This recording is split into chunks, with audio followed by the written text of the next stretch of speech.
Seorang perwira Israel tewas karena terluka parah akibat serangan Hamas di jalur Gaza. Dia adalah Kapten Yarden Zakai, Komandan Peleton di Batalion Shaket Brigade Givati. Time of Israel pada Sabtu 2 November melaporkan bahwa Yarden Zakai menderita sakit dan luka parah selama 40 hari setelah kena jebakan Hamas. Ia kemudian dinyatakan tewas pada Jumat 1 November 2024. Dalam insiden yang sama, pada bulan September 4 tentara lainnya tewas dan beberapa lainnya terluka. Menurut penyelidikan IDF, sekelompok tentara tersebut terkena bom yang meledak di dalam sebuah bangunan di kota Rafah. Kematian Zakai menambah jumlah korban tewas Israel dalam serangan darat terhadap Hamas di Gaza menjadi 368 orang.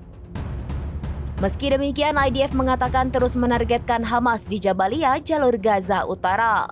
IDF mengklaim dalam satu hari terakhir menewaskan puluhan anggota Hamas di daerah tersebut. Militer menambahkan bahwa pasukan cadangan dari Divisi 252 melanjutkan operasi di daerah koridor Netzarim dan pasukan Divisi Gaza bertempur melawan Hamas di Rafah.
Download Tribun X sekarang, menghadirkan lokal menjadi Indonesia.